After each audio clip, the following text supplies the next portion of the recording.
How can I ask my manager for a promotion raise? Oh, that's a good one. That's a good one. Well, you just come up to your manager. I want money, money, money, money.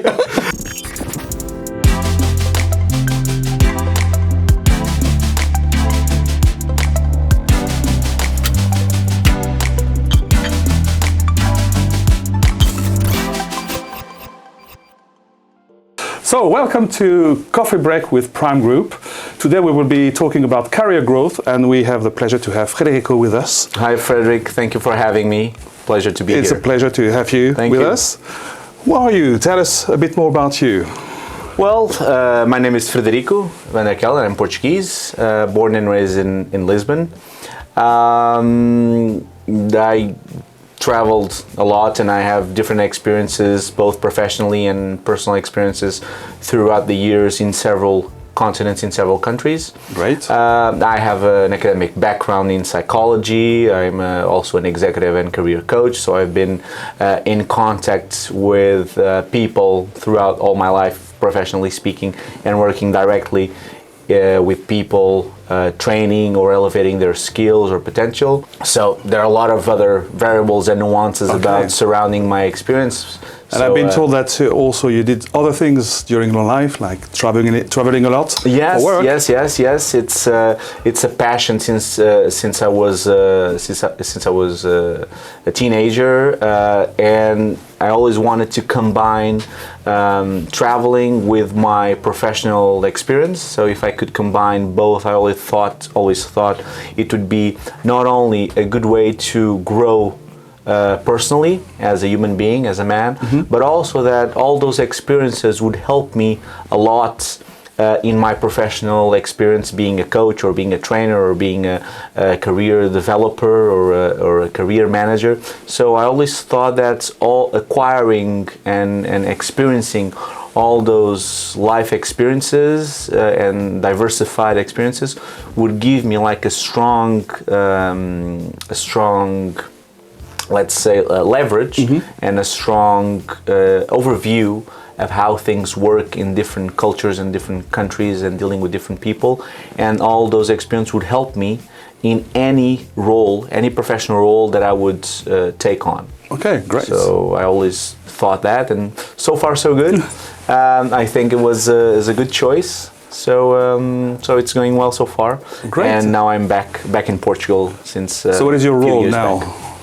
At the moment, I'm an international career and corporate manager at a large IT consulting group named Prime Group. And Prime Group being a consulting in IT and specialized in engineering, innovation and digital transformation, which is not at all my background in technology or digital transformation. So I'm part of a team that's the learning and development team. So I'm part of a team with other colleagues there. We are responsible for everything that has to do with designing, conceiving and delivering career accelerating programs. So programs related. You know a lot about career development, right? Well, at least I've been in contact a lot with career growth and actually learning a lot from people also surrounding me and not only my colleagues, but also I end up learning a lot with the people to whom I deliver those programs, which is, if we have the chance to talk about it, it's really interesting how even if we are in our path to becoming, let's say, an expert, regardless of the word expert means, but as we strengthen our experience and our skills, it's very interesting to see, and I've been witnessing that, is that I learn more or as much as the people I train. And this is a very interesting aspect of what we do if we talk about developing other people or helping other people grow professionally. At the same time, you also continue your career growth, right? Definitely. That's actually a good point, and it's actually interesting that you mentioned that, because professionally working in having the responsibility of helping other people grow, you first of all you have to be open enough to allow yourself to keep growing all the time. So it's impossible, and this is, I think it's very self-explanatory and very easy to understand. It's a never-ending process, right? Definitely, a never-ending process, and in order to help other people grow, you don't stop growing yourself. Okay. So it goes both ways. So in order to help other people grow, you have to grow as well. Right. And you're in contact also with universities, right? Yes, I'm also in contact with university at my current role. Okay. Also because before joining Prime Group, I had experience not only as a trainer in several universities, but I was also immediately before working for Prime Group, I was working in a career department at a top business school in Portugal, which is actually it's one of the top 30 business schools according to Financial Times. So I was part of a team as a manager in a career department. So everything that had to do with workshops or programs to somehow help students develop themselves, not only to prepare themselves for the market, but also to explore a little bit more and into more depth their ambitions, their motivations, and understand what they would really want to pursue, or if they wouldn't want, or if they didn't have yet a decision or a clear vision on how they would like their career to unfold, let's say. So it's quite difficult when you're young. A lot of them, I believe, don't know what to do exactly. Yes. And how would you advise them? What kind of advice would you give them to choose their education path? The first thing I would work with them directly, and it goes not only for students but also goes for people who are not students anymore, but they are when we have at the companies at Prime Group, when someone starts in a specific role, like business manager or IT recruiter, which is some of the roles that we have, and it's their first professional experience, or let's not say not their first professional experience, but let's say it's the first experience they have since they finished their studies, or their masters or their bachelors. And one thing that is very important while they're studying is that they accept that it's okay to not know at that time what they want to do, because from my experience they have a lot of pressure from teachers, from their families, from boyfriends, girlfriends, friends, colleagues, other students, fellow students. So there's a huge pressure that's a lot of students, I've witnessed in a lot of students. So they start realizing that it's wrong not knowing what they want to do. And it's okay, not knowing. Because we are talking about some students, they finish their masters or at the age of 21, 22. How do we want, or how should we expect students to know what they want to do at the age of 22? They're in that's actually the time for them to explore. So I would say that the first thing is to accept that it's okay not knowing. The question is, okay, if you don't know, what do you need to do in order to either start knowing, or at least getting closer to know, closer than you are right now. It's not that you need to know exactly what you want to do with your life tomorrow, but if tomorrow you know a little bit more about yourself, your surroundings, okay, if you don't know, what you need to put in place to be closer to know. I would say there is a big difference between being a student and being at work, right? Do you think they are prepared for this difference? It's a good question, and well, obviously some are are better prepared than others, and that will always happen, because and actually it's interesting to see. Again, when I was in the university, because that university has a very international. It was a very international school, so it had people from many different nationalities. But when I lived in other countries and I was in contact with people from different ethnicities and different nationalities and different cultures, one thing I realized was that people have different life experiences, and you can actually see that, generally speaking, of course, in certain cultures. So let's say, for example, that people are more autonomous in certain cultures than in others, and this has sociological roots, and it's a culture. But also the educational systems. Definitely the educational system, and just to give you an example, is that not that because you have students that are well prepared in any country, but let's say, for example, there are some students from certain countries like Germany or Scandinavia, just to mention a few, that they normally take the master's degree after they had some work experience. So they finish their bachelor's, they go and they work in their fields or other areas, or they have a gap year or something. But they go out there to the world and explore, and they actually work regardless of the area. And then they realize, okay, now I want to do a master's in that area or in that area. And in Portugal, for example, not only Portugal, but Portugal is a good example. You see a lot of students, and I'm not saying it's the students' fault, or you see a lot of students that they go, or most students, they go directly from the bachelor's to the master's. So then you see a little bit of a difference between the kind of preparation that some students have when they go into the master's regarding how they see the real life, the work, and how companies work, the dynamics of companies, how negotiations happen, how to actually interact on a daily basis with different interlocutors, professionally speaking.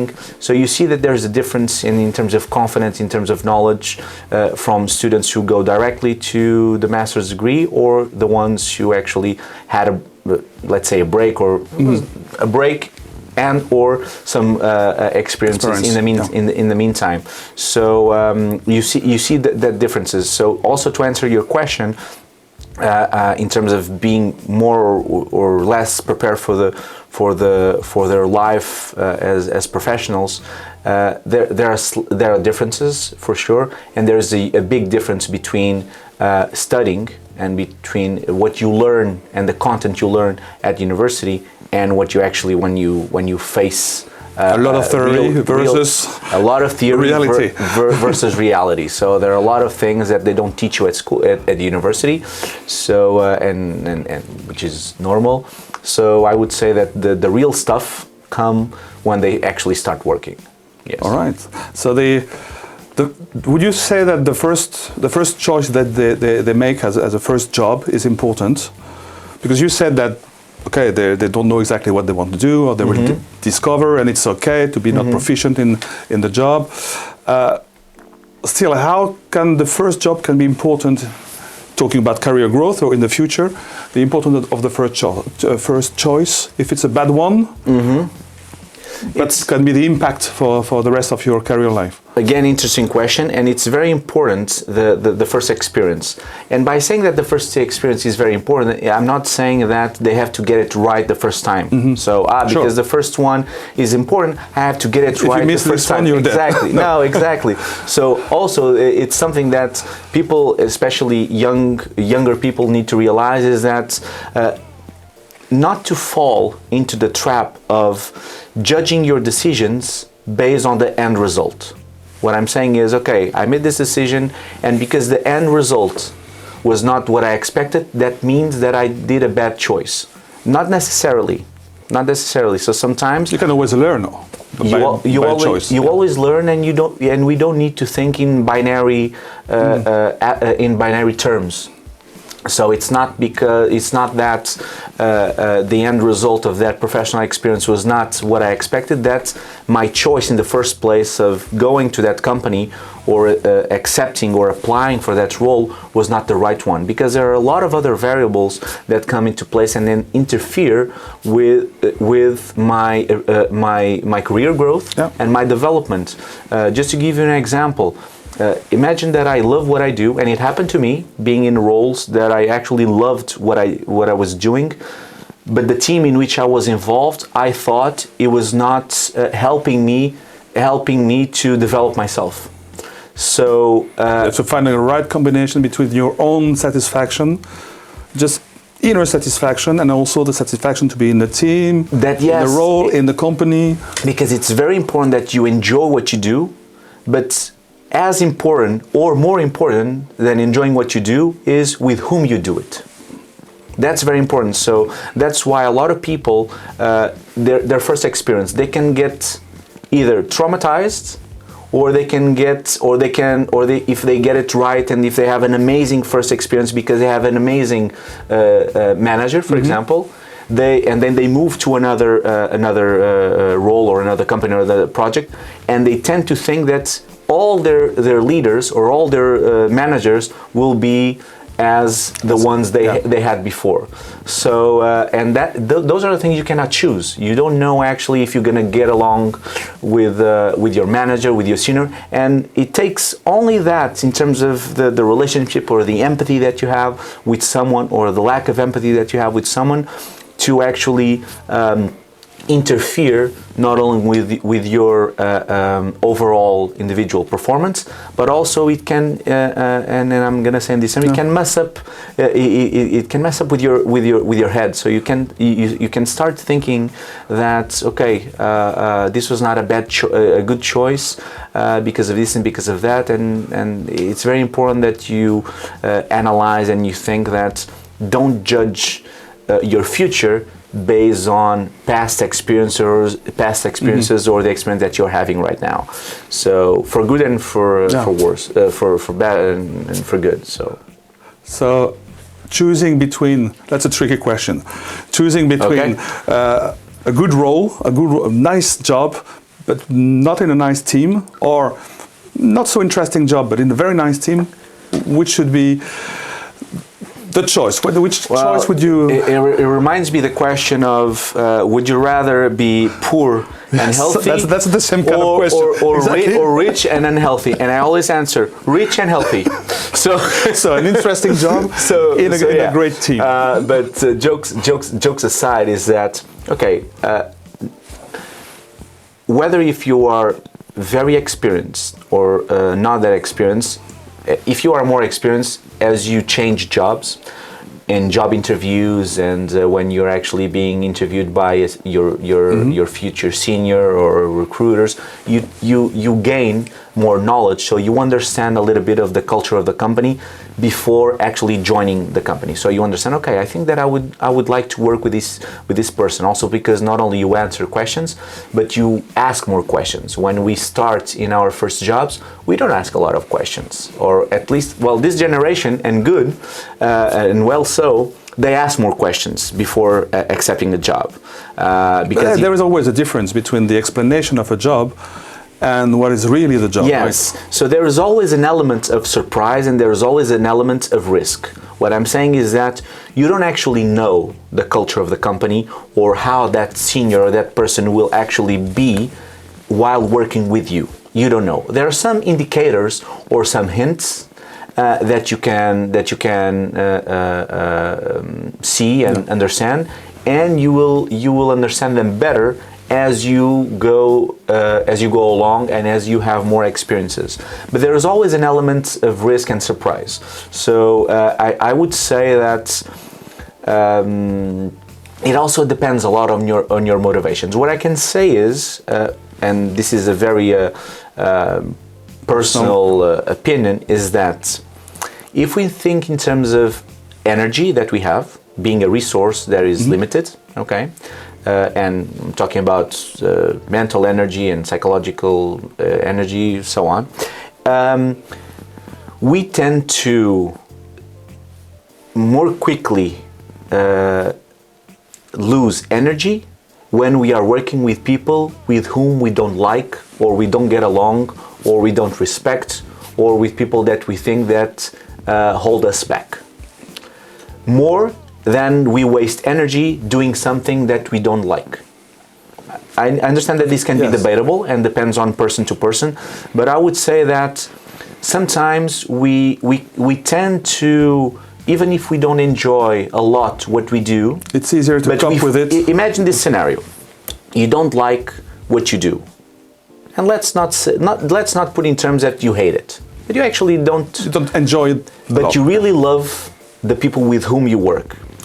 Sooner or later, probably you will leave for something, or if something comes along, you will leave for something that you enjoy more. But let's put the other scenario. You really like what you do, but you really don't like at all people you work with. I think that are more likely that you spend less time in the role that you like, but dealing with people that you don't like. That means you will make the decision faster to leave the role or even the company. I would say so. Again, it's not, I understand this is not black and white, it depends on person to person. And not only depends on person to person, but also depends on the circumstances in which the person finds him or herself in that period of their lives. So other circumstances like, family, personal issues, or if someone has a really specific goal in that company that, I really don't like people I'm working with, but if I get promoted, I will change to another company, so I will work with different people. A lot of other variables. But let's say that if we're talking like more generally speaking, I would say that we waste more energy when we work with people we don't like than the operational side of the job, like the role itself. Okay. Yeah. What should be a trigger to say, this is probably for me the right moment to change and have a career evolution?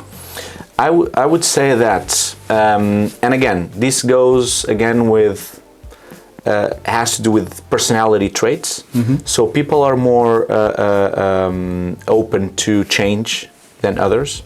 So I would say that every time a person feels stagnated in terms of the skills they're learning or with whom they're learning, and they feel stagnated, I think it's a time to start, even if not to change right away, to start contemplating a change.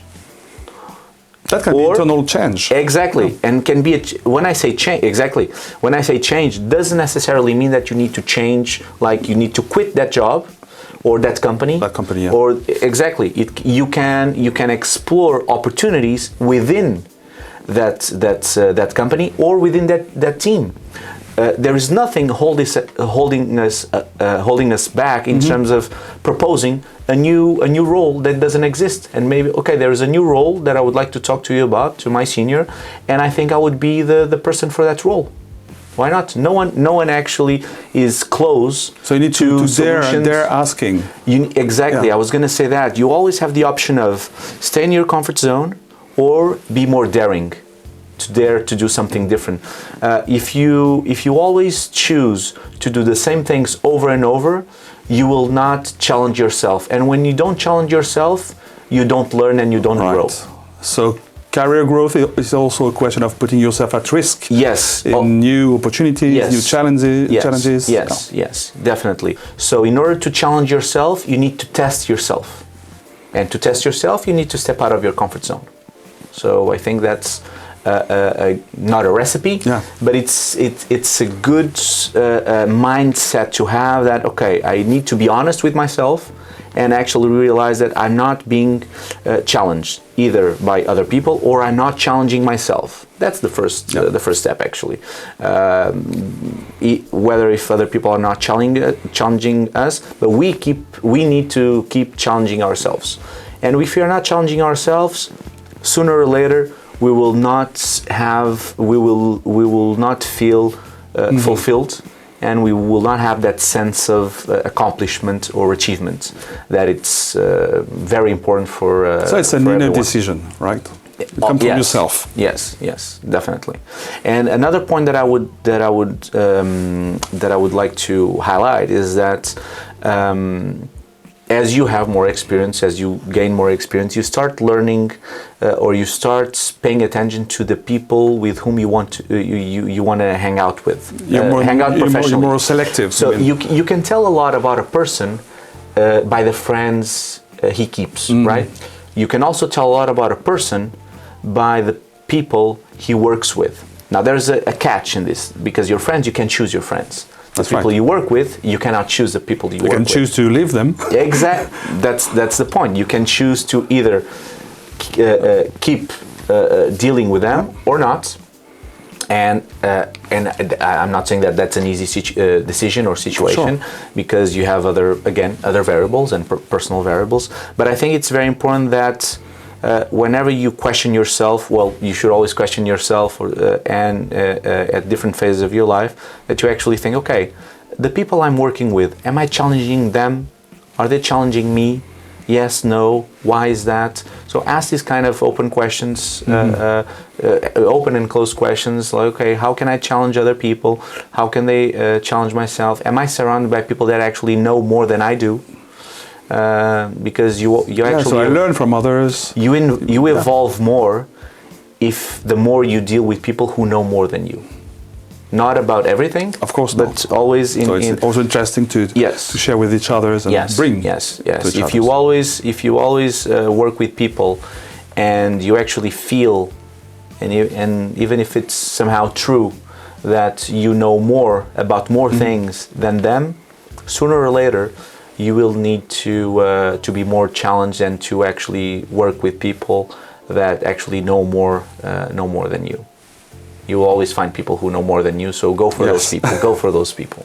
So, thank you very, very much, Federico, for your feedback. It was a pleasure. Before we stop, we have some questions from our community. Yes.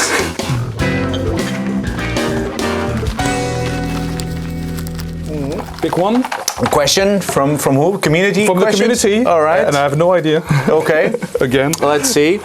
Question. Okay. How can I ask my manager for a promotion raise? Oh, that's a good one. That's a good one. Well, you just come up to your manager. I want money. Money. No, it's actually a question that we at some point we always had, and it's more than about the question. It's how we approach the situation. I would say that communication is key, and transparency in the communication is key. So you work on the relationship with your manager or your line of report normally, and it's very important that you know what you're worth. If you know what you're worth, you can have an open conversation with no taboos, talking about a very important aspect of your role, which is your salary or your remuneration package, and reviewing your conditions. So the worst thing that you have to prepare. You have to prepare, because most of the time, let's say that you're part of a team. Most of the times when people want a raise, and it's legit because they're thinking about their interests, and so it's legit. I understand that, but they normally, or a lot of times, they don't think that there has to be some equity within the team, especially if you have other people doing the same thing as you're doing. So there has to be some equity. There can be some differences in terms of salary, of course, but it's also important that you put yourself in your manager's shoes, that has somehow to respect some equity. Now, having said that, okay, I need to put myself in the manager's shoes, but still, I want to protect my interests and my expectations. Communication is key. So you sit down and you talk with your manager, and you go prepared. So you believe that you deserve a raise, and you go already with the aspects or the reasons that make you believe confidently that you deserve a raise, either because you have more responsibilities now than you had before, or you're becoming a more efficient, or an expert in a specific field than you were 1 year or 6 months ago, or you're taking on more projects, not just more responsibilities, but the volume of work is increasing. So it's important that to maintain the quality of your work, and even raise the quality of your work, that is, in your opinion, by this fact, fair, a raise in terms of your financial conditions. So you go prepared on analyzing what you were doing before and what you are doing now, or you will do in the near future, that somehow justifies the fact that you deserve your value in the team increased also. alongside with your responsibilities, your projects and everything, all those things increase. So your value increase as well. Yeah. Because you're supposed to be better in 1 year than you were before. So if you're better, it can be also understood as fair that you deserve to be compensated for that the career growth and that development. So it can be proportional. So if I'm better now and more important now than I was 1 year ago, it's only fair that I at least have my manager open to have that conversation. Yeah. Talking about remuneration, I've heard that the salary is not exactly a source of motivation, but it can be a source of demotivation.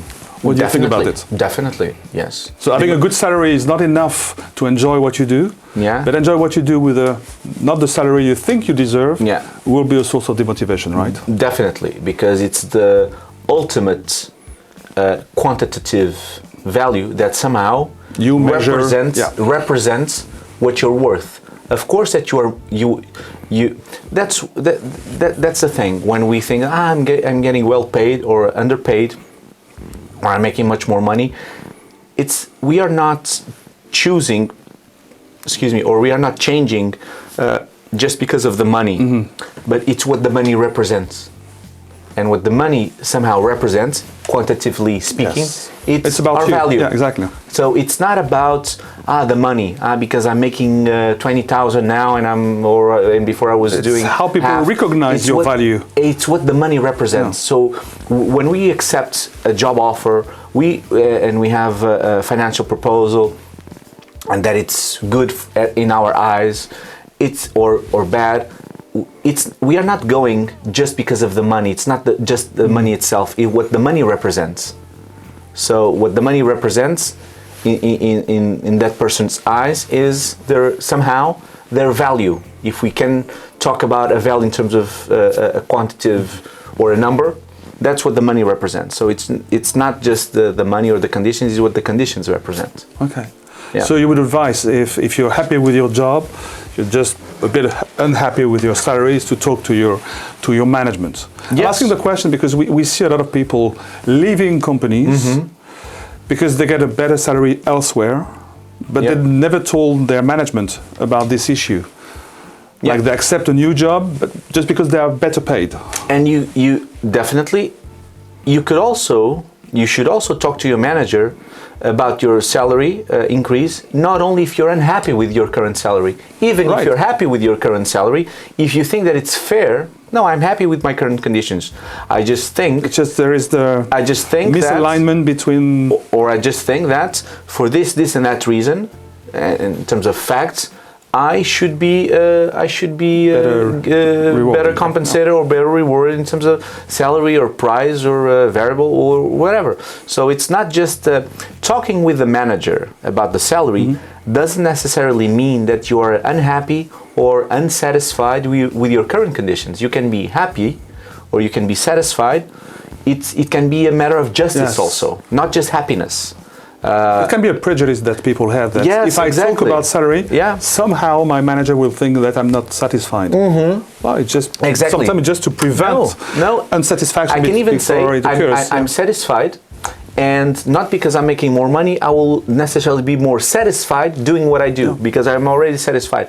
I just think it's more just. So it can be a matter of justice to the value for the person. Like in terms, we are talking about sometimes the values that the person. And now I'm talking about values, not the number, the values in terms of numbers. It has to do with the value system of the person. So I think that not even comparing with each other, with other people. It's just I think that given the responsibilities I have now, and given also the knowledge I have now compared to the one I had before, I think it's in terms of justice, or I think it's fair that I have more money. So let's talk about it. Then we go back to the first point, which is communication and not having taboos. So, and another thing I would say, and I would finish by saying this, is that if you go to your manager and you speak in these terms freely, not like demanding, but you go and you just an open conversation, expressing why you believe you deserve, if you talk in these terms, and if still your manager doesn't show any openness or somehow has a defensive attitude, that's a good point or a good indicator that this is not the kind of manager that I would like to work with. So it can be also a good way to actually feel the pulse of the relationship and actually feel if, okay, this my manager, I can come up to him or to her and talk about anything that he's open at least to listen. So that's super important when you actually work at a place and you feel that you can talk to people and there's openness on the other side and people are actually willing to listen to what you have to say. Then we can go different ways, but at least have that openness. Thank you very much. Thanks for watching. Remember to subscribe on our YouTube channel and also to follow us on our social medias. Bye bye.